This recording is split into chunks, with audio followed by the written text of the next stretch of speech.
Hello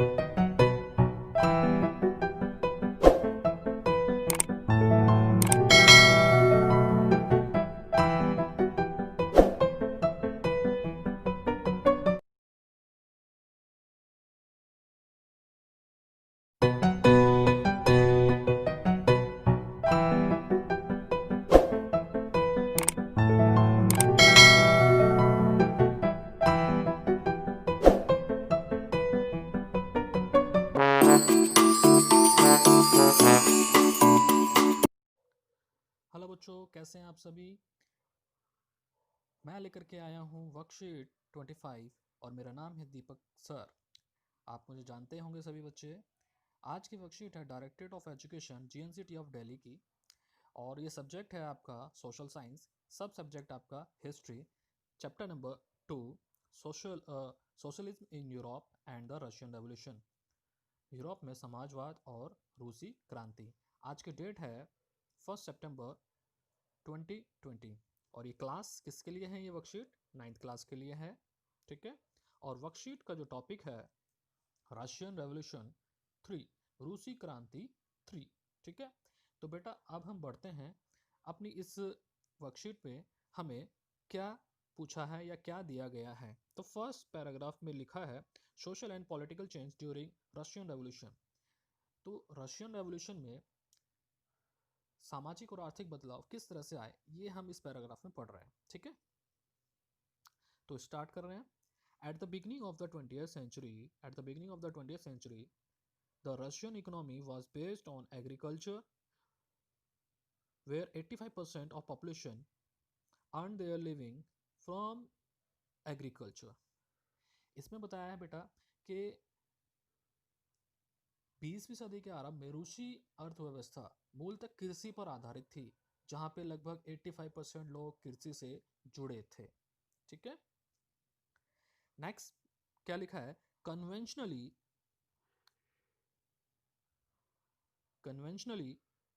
the small peasant pooled their land together to their commune और Mir for collective farming.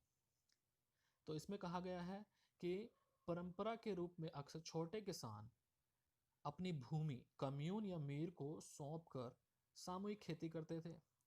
Commune कौन थे, अभी हमने लास्ट पढ़ा होगा हमने, कम्यून कौन थे, जो छोटे छोटे किसान हैं उन्होंने अपना ग्रुप बना करके उसी में से अपने एक नेता को चुन लेते थे, तो उसको कम्यून कहा जाता। तो उनको ये अपनी जमीन सौंप कर एक कलेक्टिव फार्मिंग उस जमीन पर करते थे। ठीक है। आगे क्या लिखा है, the well to do peasants were called kulaks who were against the collective farming. जो बड़े किसान थे उनको कुलाक कहा जाता था, बड़े किसानों को कुलक कहा जाता था, जो कि सामूहिक खेती के खिलाफ थे। किसके खिलाफ थे, कलेक्टिव फार्मिंग के ये खिलाफ थे। ठीक है बच्चों। आगे क्या लिखा है, in the country side the nobility, the crown and the Orthodox church owned by large properties. यहाँ पे क्या है कि जो देहात की जो बड़ी संपत्तियां थी और जमीनें थी, इनके मालिक होते थे चर्च, राजशाही और सामंत। ठीक है। नेक्स्ट पैराग्राफ में दिया है इंडस्ट्रियलाइजेशन। क्या दिया है बच्चों, इंडस्ट्रियलाइजेशन, औद्योगिकरण। औद्योगिकरण के बारे में इस नेक्स्ट पैराग्राफ में हम पढ़ेंगे कि भाई रूस में किस तरह का औद्योगिकरण था। ठीक है। तो देखते हैं क्या लिखा है, industrialisation started very late in Russia compare compare to Europe. कि यूरोप के मुकाबले में रूस में औद्योगिकरण काफ़ी देर बाद आया था। ठीक है बच्चों। आगे क्या लिखा है, in the decades of 1880s and 90s, 1880 और 1890 के दशक में क्या बताया है, industries and the factories were established very fast in Saint Petersburg and Moscow. इसमें बताया है कि भाई सेंट पीटर्सबर्ग और मॉस्को में तेजी से उद्योग और कारखाने स्थापित हुए थे। craftsmen used to work in workshop and workers in factories। कारीगर वर्कशॉप में और मजदूर कारखानों में काम करते थे।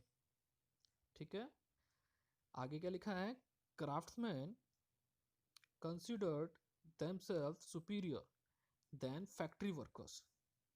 क्या बोला है कि भाई कारीगर अपने आप को कारखानों में काम करने वाले मजदूरों से क्या मानते थे, श्रेष्ठ मानते थे। जो क्राफ्ट्समैन थे ये अपने आप को फैक्ट्री वर्कर से क्या मानते थे, सुपीरियर। ठीक है बच्चों, आगे क्या लिखा है, आगे पढ़ते हैं। Iron and steel coal mining, metal smelting and machinery industries started developing with the expansion of railway network। कि भाई इसमें आगे क्या लिखा है, रेल मार्ग के विस्तार में लोह इस्पात, कोयला खनन, धातु प्रगलन और मशीनरी उद्योग विकसित होने लगे थे। ठीक है बच्चों, आगे देखते हैं आगे क्या लिखा है। The industrialisation in Russia was bought by capitalist as a private property। क्या लिखा है आगे कि रूस में औद्योगिकरण पूंजीपतियों की निजी संपत्ति के रूप में हुआ। रूस में जो औद्योगिकरण हुआ वो पूंजीपतियों की निजी संपत्ति के रूप में जाना जाने लगा। ठीक है बच्चों, आगे क्या लिखा है, workers had to work 12 to 15 hours. जो मजदूर थे उनको 12 से 15 घंटे काम करना पड़ता था।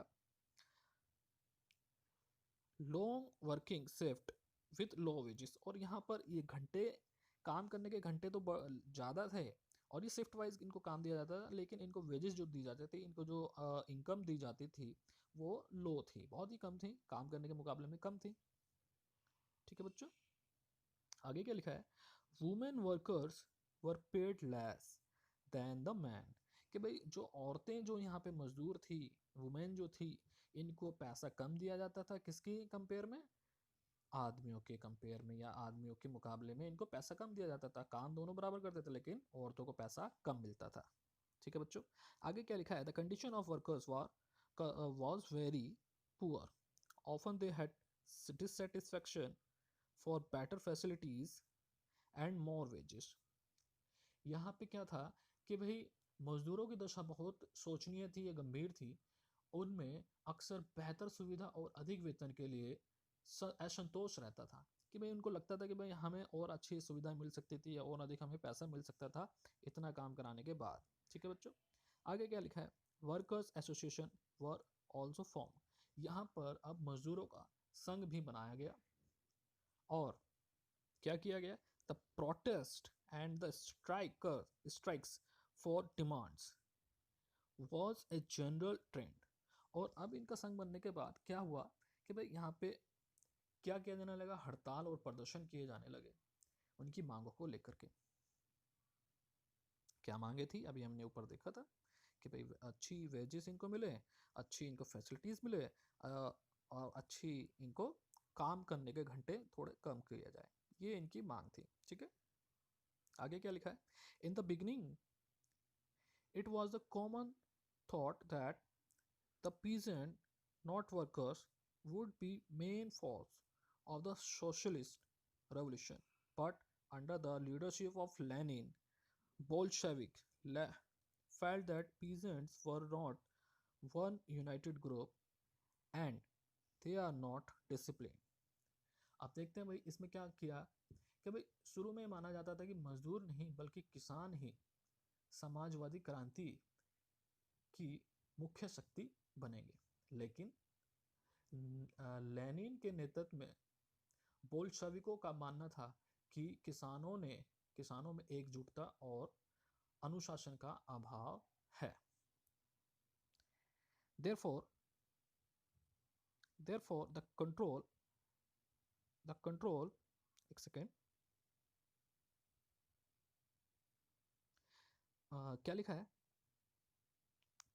therefore the control of the revolution should be in the hands of workers instead of peasants।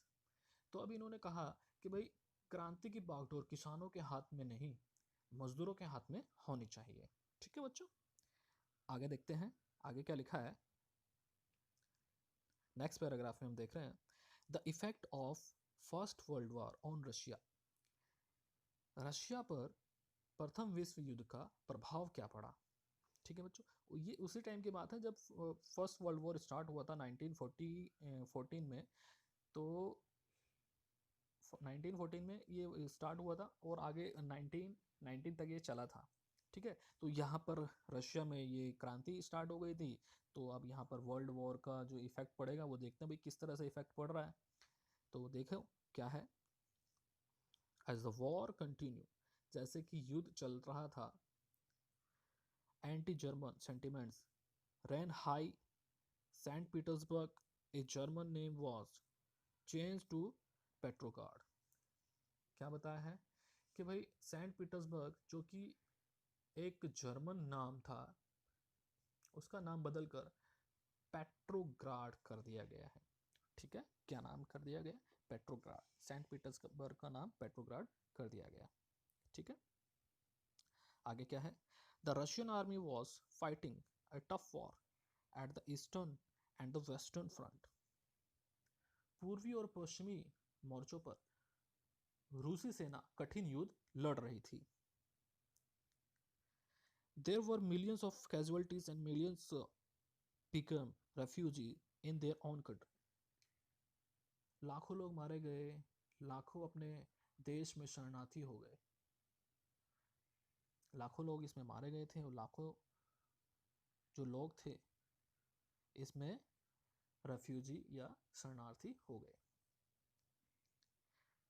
Defeated Russian army destroyed crop and building as they retreated।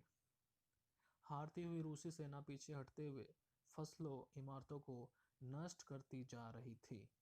भाई जब रूसी सेना हार रही थी तो ये साथ साथ में क्या कर रही थी भाई, फसल जो खेतों में है, इमारतें हैं, उनको भी नष्ट कर रही थी, क्योंकि इनके बीच में रॉस फैल गया था युद्ध में हारने का। Due to the defeat at the both the fronts, दोनों फ्रंट्स पे हारने के कारण क्या हुआ, agriculture, trade and industries all ruined। कृषि, व्यापार और उद्योग चौपट हो गए। The discontent of people and army also rose against Russian rulers। रूसी शासक से जनता और सेना का असंतोष भी बढ़ गया था।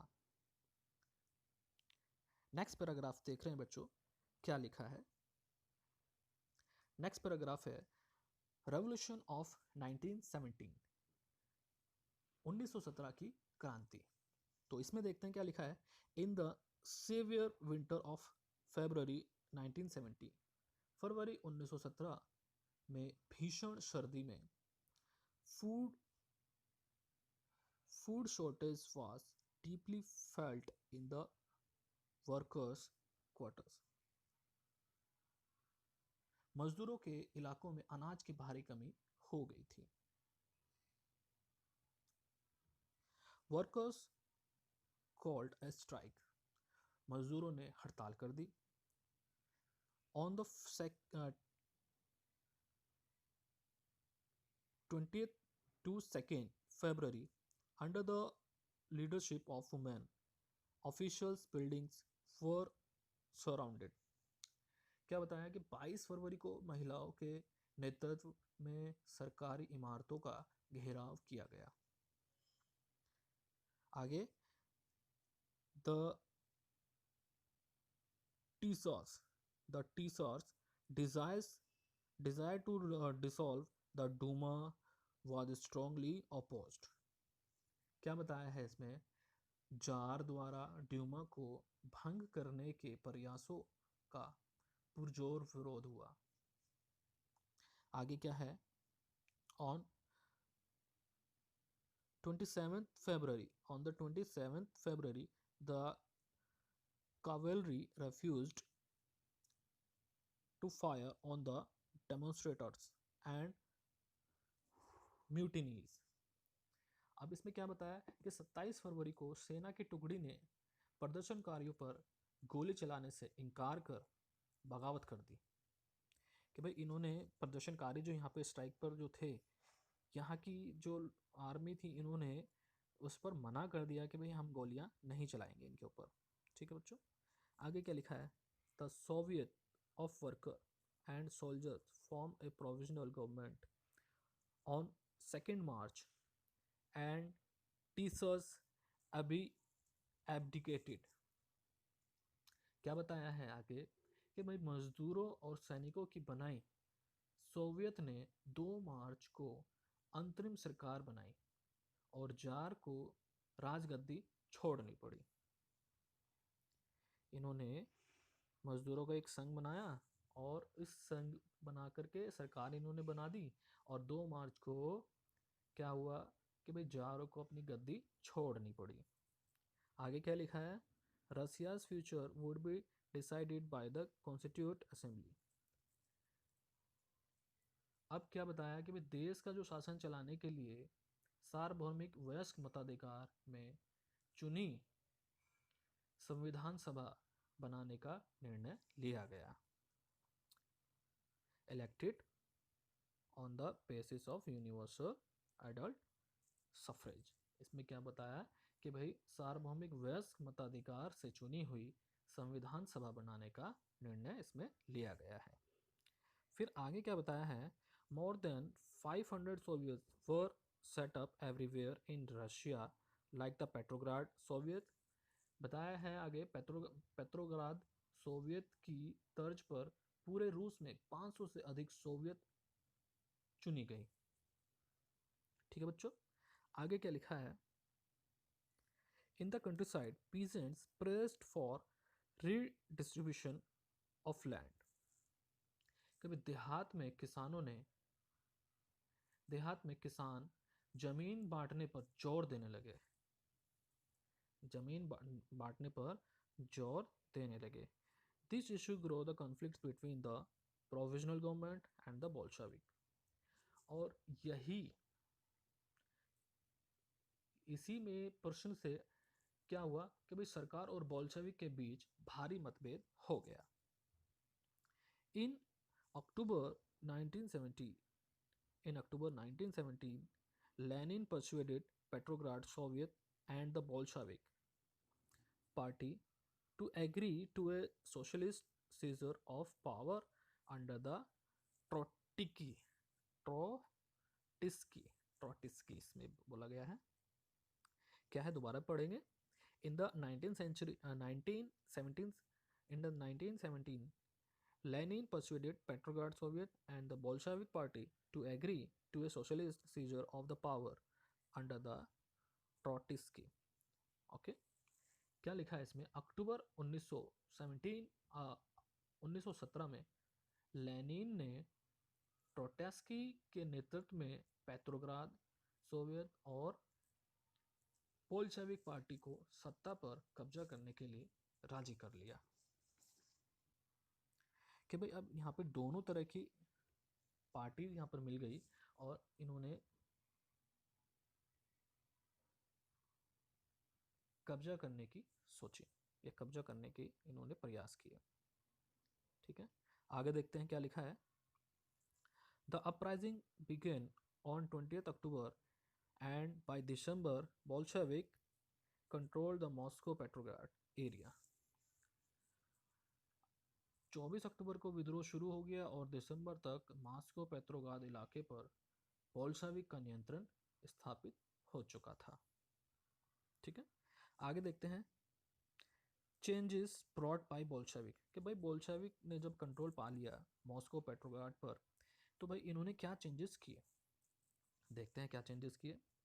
Banks and industries were nationalised. Banks और इंडस्ट्रियल उद्योगों को इन्होंने क्या किया? राष्ट्रीयकरण कर दिया। लैंड्स वर डिक्लेयर्ड सोशल प्रॉपर्टीज, और जो जमीन थी उनको सामाजिक संपत्ति घोषित कर दिया। Old titles of aristocracy were band. जो पुरानी सामंती पदवियां थी उनको समाप्त कर दिया। ठीक है, आगे क्या लिखा है? Peasants were allowed to seize the land of the nobility। किसानों को सामंतों की जमीन पर कब्जा करने की छूट दे दी गई। जो कि पहले सामंत किसानों की जमीन ले रहे थे, अब किसानों को छूट दे दी गई कि भाई अब सामंतों की ज़मीन आप जब्त कर सकते हो या कब्जा कर सकते हो। In the cities house facilities was provided to workers and homeless.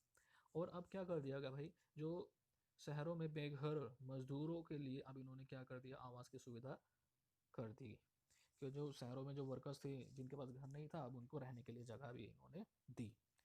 जो कि ऊपर जो हमने देखा था कि जो स्ट्राइक की गई थी वो अच्छी सैलरी के लिए किया था, उनको फैसिलिटी जो मिलनी थी वो नहीं मिल रही थी, तो उसी के अगेंस्ट में इन्होंने स्ट्राइक की। और स्ट्राइक करने के बाद बोल्शेविक का मॉस्को पेट्रोग्राड एरिया पर कब्जा हो गया, तो इन्होंने कुछ चेंजेस किए कि भाई जो मज़दूरों को भी कुछ बेनिफिट मिला, जिसमें होमलेस जो वर्कर्स थे उनको होम फैसिलिटीज़ देने की इन्होंने पहल की।